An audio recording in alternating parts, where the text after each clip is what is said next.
So దీని మీద భూతత్వ శాస్త్రవేత్తలు ఏమంటూ ఉన్నారు, దీనికి భూకంపానికి సంబంధించి వాళ్ళ అసెస్మెంట్ ఏంటి, ఎట్లాంటి అనాలిసిస్ చేస్తున్నారు, ఎన్జీఆర్ఐ శాస్త్రవేత్త శేఖర్తో మా ప్రతినిధి సుధీర్ మాట్లాడారు. ఆయన అభిప్రాయం ఏంటో ఒకసారి తెలుసుకుందాం.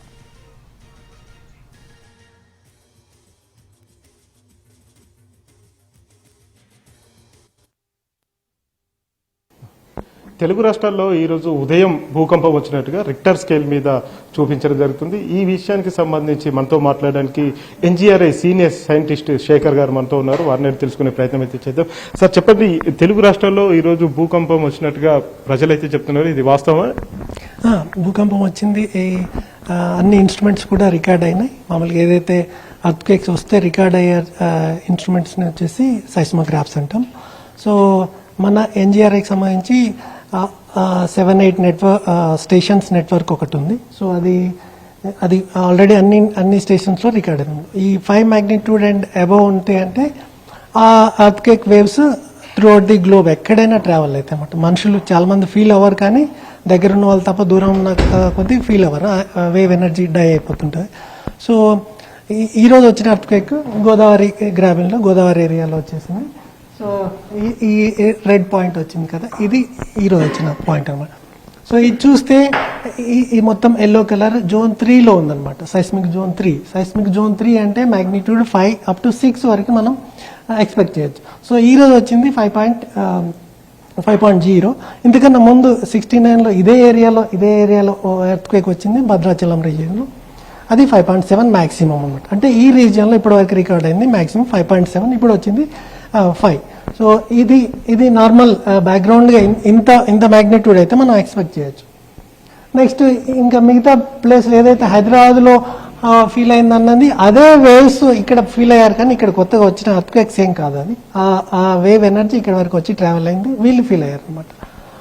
సో మన హైదరాబాద్ వచ్చేసి జోన్ 1 అనమాట, స్టార్టింగ్ తక్కువ రిస్క్ ఉన్న ఏరియా ఉంటుంది. నెక్స్ట్ ఇది జోన్ 3 ఇప్పుడు వచ్చిన అర్త్క్వేక్, తర్వాత జోన్ ఇది 4 అనమాట.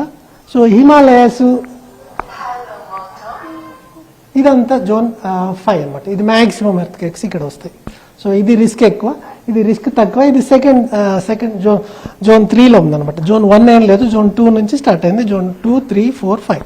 అంటే ఎందుకోసం వచ్చాయి సార్? ఇప్పుడు పదే హైదరాబాద్ కావచ్చు, తెలుగు రాష్ట్రాల్లో చిన్న ప్రకంపనలు కూడా వస్తున్నాయి, ఎందుకోసం వస్తున్నాయి, ఏంటి కారణం?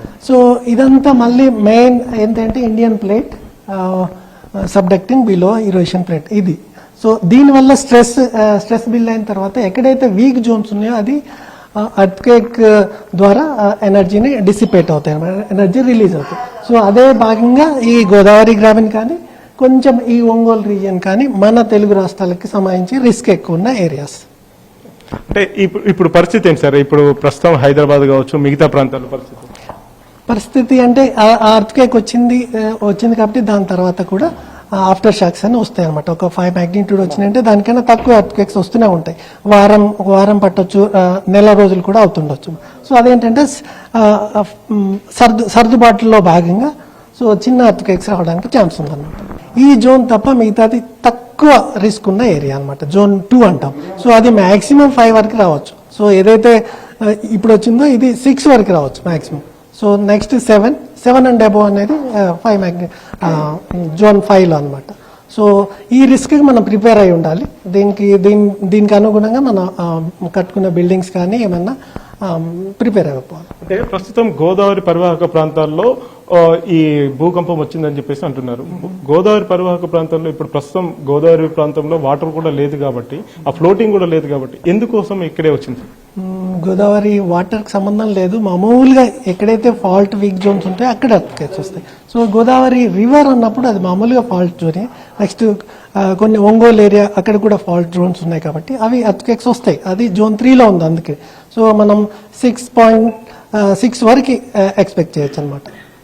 రాబోయే రోజుల్లో ఈ తెలుగు రాష్ట్రాల పరిస్థితి ఏంటి? మళ్ళీ ఇట్లాంటి ప్రకంపనలు వచ్చే అవకాశాలు ఉంటాయి? ఒకవేళ వస్తే ఎలాంటి జాగ్రత్తలు తీసుకోవాలి? సో రాబోయే పరిస్థితులు అంటే మామూలుగా జియాలజిస్టులు ఏంటి అంటే మొత్తం స్టడీ చేసేసి ఎక్కడెక్కడ ఎర్త్క్వేక్స్ రావడానికి ఛాన్స్ ఉందని అన్ని ఐడెంటిఫై చేశారు.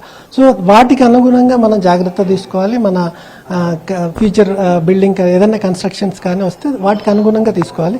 అదే ఇంకా ఏదో క్రిటికల్ హాస్పిటల్ స్కూల్స్ లాంటివి ఇంకా మ్యాక్సిమం ఇంకా ప్రికాషన్ తీసుకొని సివిల్ ఇంజనీర్స్ ఎక్స్పర్ట్స్ అడ్వైస్ తీసుకొని కన్స్ట్రక్ట్ చేయాలి. దాని తప్ప ఎర్త్క్వేక్స్తో డేంజర్ ఏం లేదు, మన బిల్డింగ్స్తోనే ప్రాబ్లం కాబట్టి మన బిల్డింగ్స్ ఒకటి మనం జాగ్రత్త పడాలి.